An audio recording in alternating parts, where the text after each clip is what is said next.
Hi everyone, welcome to Swift Arcade. I'm your host, Jonathan Rasmussen. In this episode, we're going to continue looking at how to build the Starbucks app. And in this episode, we're going to focus on a really cool feature of scroll views and how to animate views up and down. We're going to build a brand new view here. We're going to add some constraints to animate it up and down. And by the end of this episode, you'll know how to animate a view within a scroll view and change it by altering its constraints. So come on in and let's take a look and see how we can animate views within a scroll view. First, let's talk about how we're going to lay out this new view. This is the view we're going to build here, and we're going to break it down by composing it into a series of smaller views. If you look at the stars and points, we can see there's some really neat right justification here. So we're going to create a brand new view called stars and points. We're going to drag it over here, make the star flush on the trailing edge here, and we'll make this a view unto itself.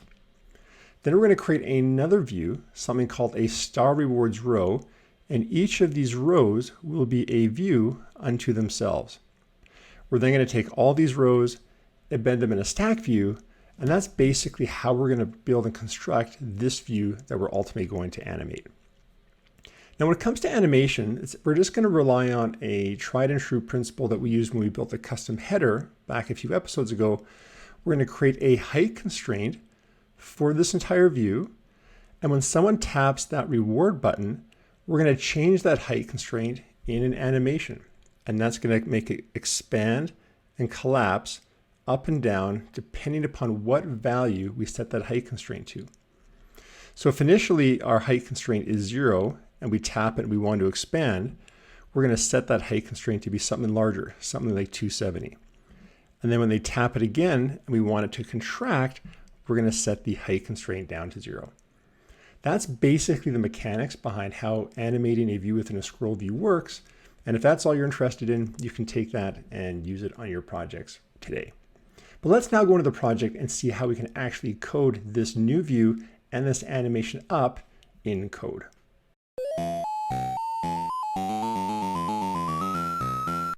Okay, so when we last left off, we just added this core graphic image, and now we're going to add a new reward view in this available space here, and this is what we're going to design here. Just to keep all of our work together, let's go into the project, our home directory here, and let's create a new directory or a new group in Xcode, and let's call it star rewards. Just a nice way to group all of our work here, and we'll keep it all together. In there, let's start off by breaking this down. Let's first create this little image here, the one that has this 25, the number of points, followed by the star. So let's create a brand new view in our star rewards directory by going to Command N. Going to hit return, and let's call this star and points. Okay, so this is going to be a brand new view for us. And just to save some typing, I'm going to go ahead and copy in what this view will look like and how I've designed it. And let's now break down and just talk about what's going on here when we actually do this particular layout here. Okay, so this is going to be a brand new view. And if we look at it, we've got a label and an image here.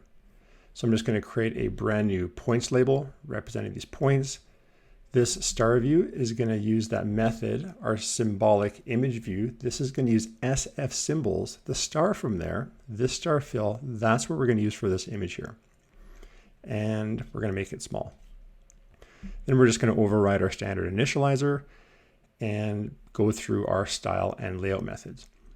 For our points, we're just going to set it up for AutoLayout.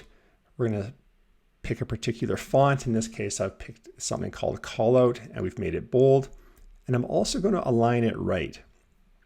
And I'll explain why that's important in a second. For our star view, we're just going to set it up for AutoLayout. We're going to set its tint color and then set its content mode to scale aspect fit so it fits nicely within that area. So now we've styled these two elements here. Let's take a look at the AutoLayout. So we're just going to add those to our view. We're going to come in here and activate some constraints. Now what's interesting is let's just take a look at this points label. Points is going to be pinned to the top.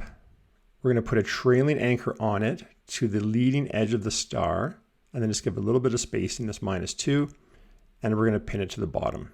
That takes care of this label. Star, we're going to have trailing and pin it to the right side here. So it goes right flush against the right side of its view. And then we're going to center it on the Y of the view so it's at the middle. Now you might be wondering, well, why, Jonathan, did we create a dedicated view just for this label and the star? And the reason is this right justification was a little bit tricky at first. I needed a way of aligning a view within a row here, and it wasn't immediately obvious how to do that in a non-ambiguous way where all these things can line up nicely. That's why I wanted to create a dedicated view here, lay it out just like you've seen here, and then give it an intrinsic content size. This is just like a suggested size for this view, and that helps with scroll views, especially when they're in stack views and things like that. So that is going to lay out this view here, and with this, we're good. Now we can go take a look at the row. To style and build one of these rows, which ultimately we're going to stick in a stack view, let's go and create a brand new view here. Let's start in our star rewards, Command N. Let's call this, whoops, this is going to be a Swift file. I'm going to click next. Let's call this the star rewards row. This is going to be a brand new view, just like any other. Hopefully you're getting used to this idea. We make a lot of small composable views and then just bring them together. And let's just go over how we can design and lay out this row. So this is just a standard view. It's going to make use of that stars and points view that we just created. Stars and points, we're just going to instantiate that right within our view here. And then the only other thing, now that we've got that defined, is we just need a label, which I've called description label. Here's something just a little bit different. Our initializer, we'd like to basically be able to set the value of this label to points and the value of this description label. So we're just going to pass those in as part of an initializer here. Number of points and description, and then we can set the number of points directly on our points label for the star here. And description, we can just set directly on the text for the label we just created here. Then we can go ahead and call super and do our style and layout. For our style, again, this is nice small views here. There's not a lot of code. It's really great. We're just going to set up our stars and points for auto layout. We're going to set up our description label for auto layout. And then we're just going to give it a font, some lines, basically number of lines. I mean, it could be multiple lines here. All of these are single, so we won't have that problem. But if we did, we could wrap the words down. And then finally, we're setting a variable here called size to fit. This attribute on description label will just help make that label fit within the area it's got, just in case it needed to adjust its size. Then we're going to go ahead and do the layout. We're just going to add our stars and points and that description label to our view, as we always do. And then again, just some simple rules around auto layout. For our stars and points, we're just going to go top, bottom, leading. So here we can be a little bit more bold and just lay this out really nicely. We don't have to worry about this alignment here on the right-hand side because we already took care of that in that subview. So for our stars and points, we can just go top anchor, bottom, leading. That's going to pin that. And for our description label, we can go top, leading, which is going to come right after our stars and points trailing here with a spacing of 4. And we'll put its trailing coming all the way over to the edge here and also pin it to the bottom. Now, one other little wrinkle in all this is when you add two elements within a row like this, sometimes you need to break the ambiguity and say who's going to expand and who's not if all of the constraints are equal, basically. For example, in a stack view, when we put this row in there, we're going to have a certain width, and the stack view is going to want to know who should expand, because one of the properties of stack view is this fill option. So who's going to expand, the stars and the points or the label? One way of breaking that is by setting the content hugging priority on one of them to be high. And in this case, I've chosen to do it with stars and points. So what that means is stars and points, by setting the content priority high, the hugging here, it's really going to hug itself and it's going to resist being stretched. So we want the stars and points to hug fiercely. It's going to hug, and it's this description label which is going to stretch. This constraint down here is an interesting one. It's the description label's height constraint, and it's equal to the description label's frame size height, and it's set as a method here called setActiveBreakable. Now, setActiveBreakable isn't a function that exists in Swift for us. This is a convenience routine that I sometimes use when I want to set a breakable constraint, something less than the required, which would have a priority of 1000. So here's an extension on NSLayout constraint. I've just moved over to our factories method and I've just copied this in here. And what this function really does is it lets you basically set a breakpoint with a priority that's not 1000. 1000 is a required priority. That's the highest level priority you can have. That's basically a requirement for your layout. But sometimes you don't want things to be 1000. You want them to flex a bit. And in this case, we can set the priority to be 900, set that constraint to be true, and then make use of that as kind of a softer constraint in our application. I'm just going to hit Control B to get this to compile. But the other interesting thing here is sometimes when you're setting constraints, you don't know the height of the things that you want. For example, I could have set a height anchor here of just say 20 points and hard coded it. But sometimes I want the height to be determined at runtime, kind of like we did when we were in core graphics.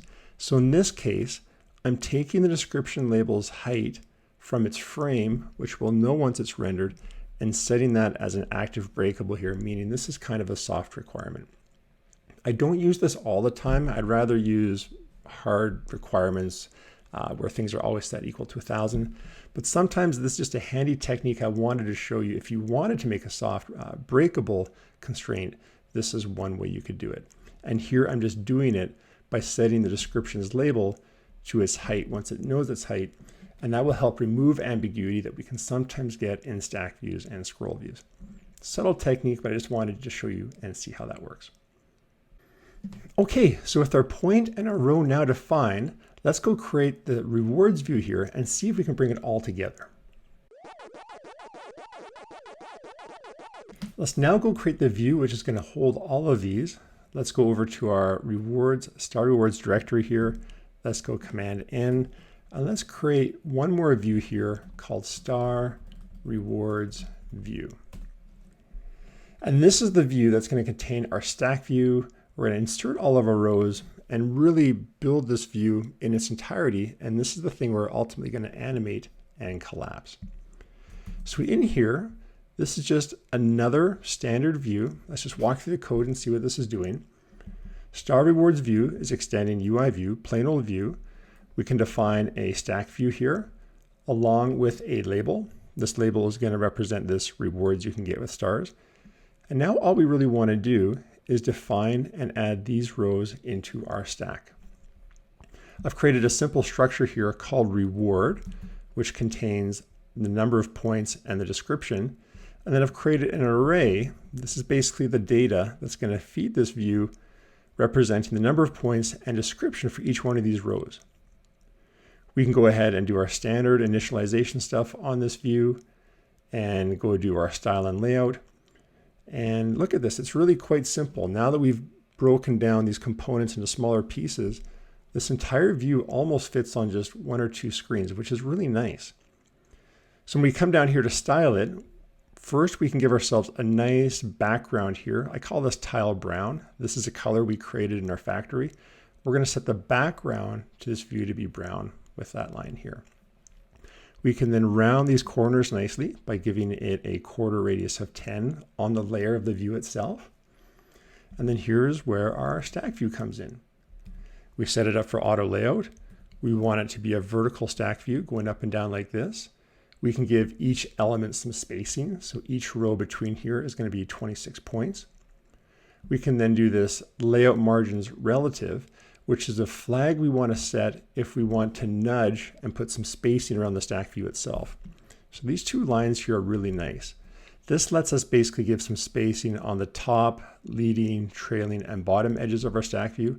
And in order to do that, we just need to set this flag to be true here. That basically sets up our stack view. Now we're ready to do the label. Standard stuff. Get ready for auto layout. Let's give it a font. Let's bold it, and then let's give it some text. So now that we've styled our stack and our label, all we need to do is lay it out. Here we can take our stack view And note on a stack view, it's not add subview, it's add arranged subview. So if you're ever working with stack views and you think you've added them but they're not showing up, make sure you're calling add arranged subview. That's the one we want when we're adding views into our stack view. Then we just loop through our rewards, add them one at a time, and we insert them into that nice star rewards row. This is the row, which is going to go across here. We're just going to do this n number of times, one for each reward in our array there, setting the number of points and description as we pass it in. Then we'll take our stack view, add it to the subview, and just lay it out by pinning it to the top, leading, trailing, bottom. We're going to make it completely flush. And that, my friends, is all there is to adding a stack view into this view and getting it set up. So now that we've got this view set up, we're finally in a position where we can do the fun stuff and we can see how we can animate this to make it go up and down.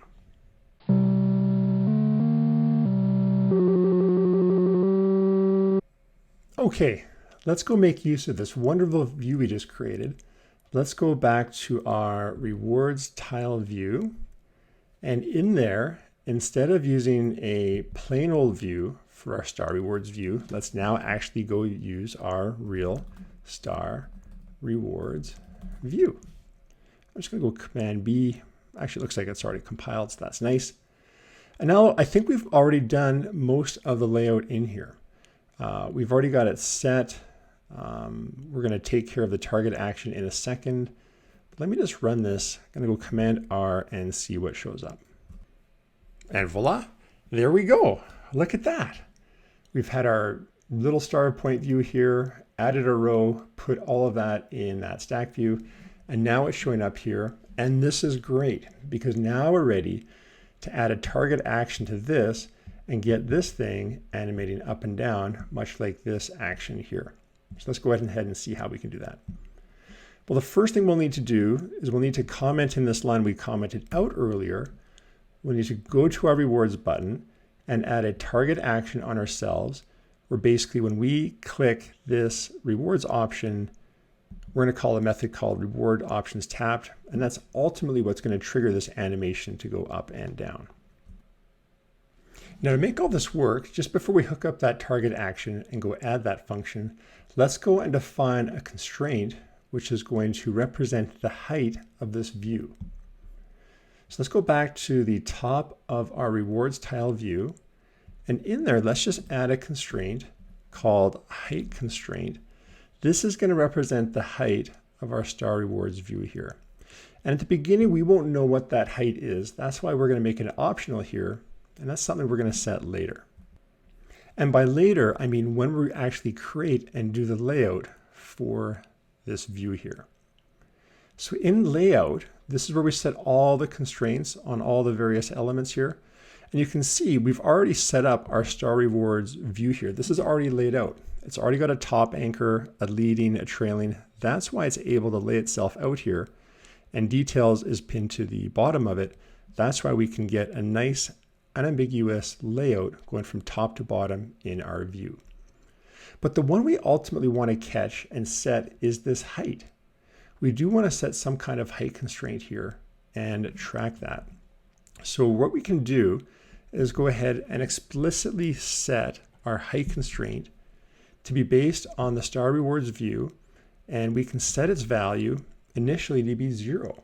Meaning it is going to have a height of nothing. That view should totally disappear. And in order to activate that constraint, we can just go down to the grouping of code here around the star rewards view and go ahead and add that constraint. And by putting bang after it, we're basically saying, take this constraint, include it in our activation array, and go ahead and set active to be equal to true and activate that constraint. Let's just see what happens if we run this now. I'm just going to go Command R, and I'm just going to comment out that target action so we compile. I just want to confirm and see that our view is collapsed and we're actually ready to go about animating and expanding it. Okay, a little bit. It's not perfect. It looks like we've tried to set the height to be 0 here, but it's not quite doing what we want yet. And that's because while we've set the height to be 0, Unfortunately, I forgot to basically also hide and make it non-visible. So let's go back down into our layout. And after we also set up the constraints and the height and the layout for our view here, we can make this view disappear or be hidden by basically going star rewards view is hidden be equal to true. And if we run this now, not only should that height constraint be equal to 0, but we're actually going to hide that star rewards view, and it should look like it's ready to be expanded. And sure enough, that's better. Okay, now we've kind of got that going there. And now we can see what it's like to actually set up that action. Okay, so if we come back in and let's go ahead and comment in this target action now, and let's go add this method that's actually going to handle the animation when we click that rewards option button. Now for actions, I could put that function right in the main class itself, but I find it's nice to sometimes demarcate or separate these a little bit.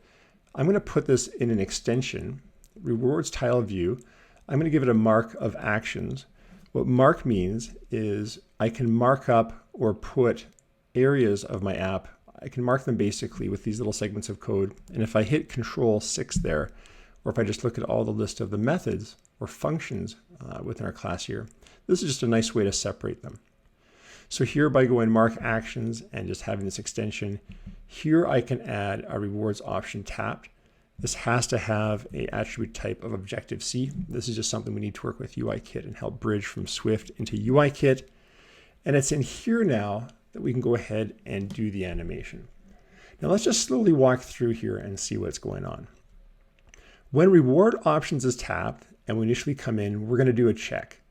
Is our height constraint set equal to 0? If it is, we're going to want to expand it and do that in an animation. Now, a couple of things we need to do is one, you'll notice when we tap this rewards button, this chevron switches from up to down and down to up, depending upon the state of the expansion. This is a function in here called setChevronUp. It's just a function that is basically going to change the symbol of the image on our button. So when we want the chevron to be up, we're going to call it and set its image, its SF symbol to be up. And we want it to be down, we're just going to call the set chevron down, and it's going to flip it so it's pointing down. So that's something that we want to change depending upon whether we're expanded or collapsed. So that's what that method is doing here. Then there's basically two sets of animations we can do here. One is we can change the height from 0 to 270 and put that in a UI property animator. I've just played with these numbers a bit and I've just picked 0.75, that's 0.75 seconds. There's different curves you can use to describe animations coming in and out. This is called an ease in out curve. And this is an important line to call self layout if needed. Often you want to call this animation in an animation. That's what calls auto layout and says, hey, I need to lay myself out here as I'm going through this animation. And then we start the animation with this line here. So this animation is just going to cover the expanding and collapsing of the height. But if you notice, there's one other subtle little animation going on in there, and that is changing the alpha or brightness of the view as it fades in and out. And that's what this animator is doing here. We're creating another animator, this one with a shorter duration, 0.25, same curve, ease in and out. But here we're going to actually change the visibility of the rewards view. We're going to make it fade in and out. And we're also going to change its alpha from 0 to 1. That's what's going to make it bright and fade in. And then we start that animation. Now we absolutely could have put both of these in the same animation, but I wanted you to see how you can also separate animations and do some nice combinations to give some nice visual effects by separating them out. Then, so that's the case if we're collapsed and our height constraint is 0. But what if we're expanded, as we are in this case? When we hit the button now and collapse, we want to set that chevron to be down. And here, we're just going to undo everything we did up here. We're going to set our height constraint to be 0. We're going to hide. We're going to make our alpha 0. We're going to call layout if needed. We're going to start that animation. And that's what makes it go from expanded to down. And that's kind of it. That's how we can take this view animate the height, change the fade and the alpha, and just keep track of other little things that we may want to change in our view as we're animating up and down. Okay, let's run this now. Let's go Command R and see what happens. Let's see if this all kind of comes together and something interesting happens. Okay, here's a rewards option. I'm gonna hit the button and voila. Hey, very nice. It's animating up and down. It's doing that fading and that alpha that we described. And hey, that looks pretty good. Not too bad, not too bad.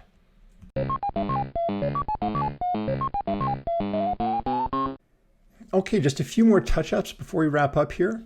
You'll notice that in our finished app, we've got a nice subtle background going on here for our rewards view here, while this is all white in the background here. So let's see if we can add a background color to our home view controller here, just to give that a little bit of a different look and separation from the rest of the app. So let's go into our home view controller here. Let's go down to the style section, and right here, let's just set our view background to be background white. Background white is a color that we just set up earlier. It's going to give it just a nice kind of a background color. If we run that, we'll see that we've got a nice background, but it's covered a little bit more than we want. It's covered everything here, where really what we want is just this home controller to be the background color, while we want our tiles up here to be, sorry, our header up here to be white. Now this is actually a little bit of a tricky thing to solve. In order to make this part white, what I needed to do is to create something called a spacer view, a top spacer view, set a view up here to be white, and then add that to the home controller. So let me just show you what that looks like now. Basically, we can just go to the top of our home view controller. This is just going to be a plain old view that we're going to create. And I'm just going to stick to the top of the ordering here, just to help in my mind keep logical sense of how things are flowing down the view controller here. So we're going to define that top spacer there. Then in style, we are going to set its background to be white. Then we can get it ready for auto layout by going like this. Let's just get it set up for auto layout and group these together. Then all we need to do is lay it out just like any other view within this view. We're going to want to add it to our subview and give it some constraints and just put it up here. So we can add it to our subview just like any other view in our add layout. So we can go add top spacer view here, and then we can go ahead and add the constraints. So we can come down here, find our constraint sections where we add these, and then for our top spacer here, we just want it to go right to the top. So we're going to give it a top anchor. Let me just move this over here. So we're going to go top anchor equal to top anchor. We're going to put it right up against there. And in this case, we don't want the safe area layout guide. Remember, there is a safe area layout guide behind views like this that would basically put it on the visible area within the view. We don't want that here. We're going to go right up to the top anchor. Then we're also just going to go leading and trailing to make that view go flush to leading and trailing edges. And then we're not going to pin it to a bottom. We're just going to give it a hard-coded height here of 100. And that should be more than enough space to basically just cover that space there and make it look good. So let's just run this now and see if we can get that view coming to the top and giving us a nice white background there. Okay, there it is. It's almost there. It's not quite giving us the full height that we want. And the reason for that is we still need to set the background color on our home header view. So we've added the top spacer here, which we needed to make the top bit white, but we need to make this whole view white. So let's go ahead and go find our home header view. Let's go in there and let's just go down to style and let's just add a line here just to set the background color of our whole view there to be white.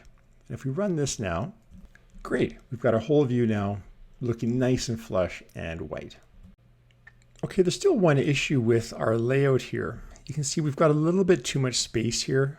Our 12 and our star view here has been expanded. And that's because I accidentally left over an intrinsic content size in the rewards tile view.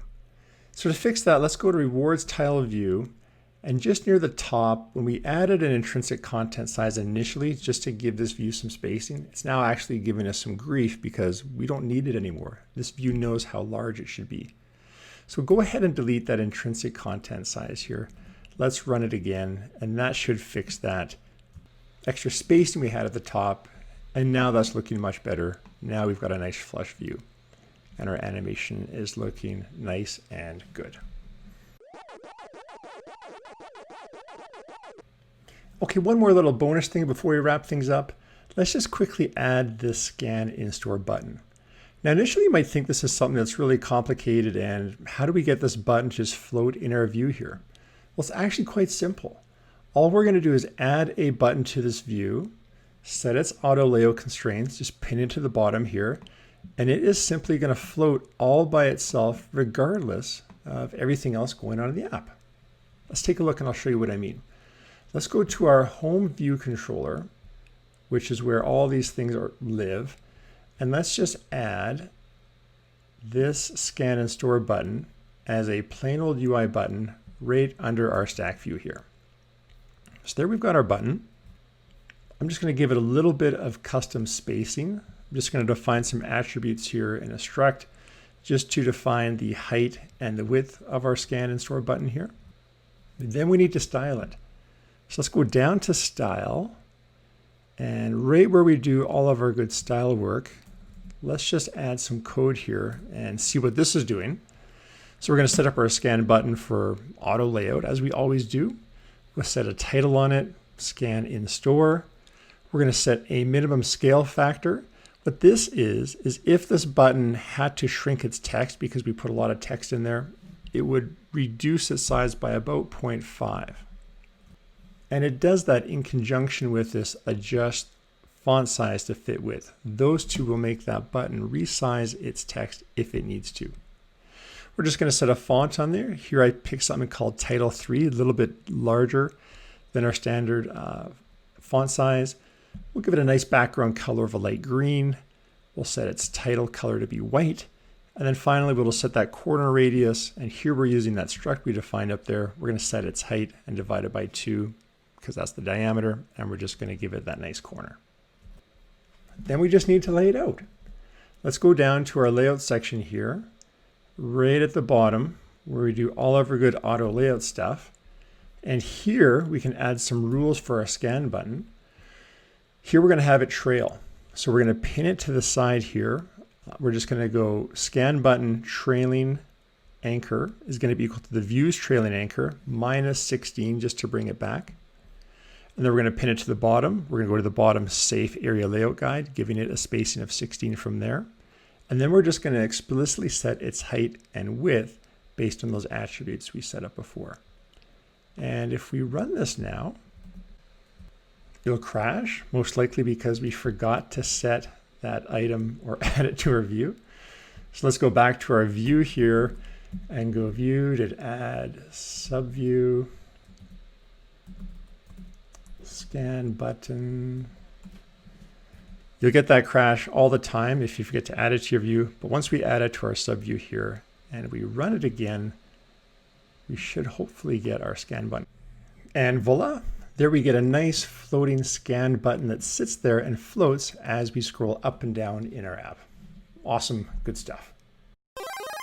Phew, well, good stuff, everyone. I know we covered a lot there, and I apologize. I know I went really fast, but hopefully this is getting a little bit more routine here.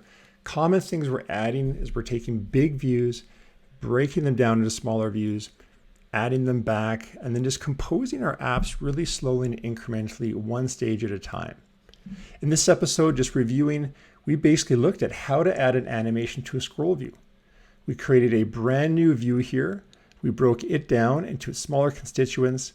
We animated that in and out by tying that to the target action of a button. And hopefully you're getting a better feel now for how UIKit and all these different elements of auto layout and everything work. It's not hard, it just takes practice, but by building applications like this and trying it out yourself, you're going to learn a ton. I'm not sure where I'm going to go next with this. I've got a couple more ideas on maybe how to fill out a couple more tabs in here. But stay tuned. I'm probably going to take a break for a bit and just see if I can come up with some other cool demos just to show you even more about how iOS, UIKit, and all these great tools work.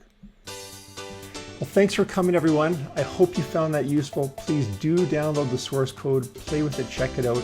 And if you have any other ideas for things you'd like to see, just drop me a line, leave something in the comments below, and we'll see what we can do. All right, take care. Thanks for coming, everyone. We'll see you next time. Bye-bye.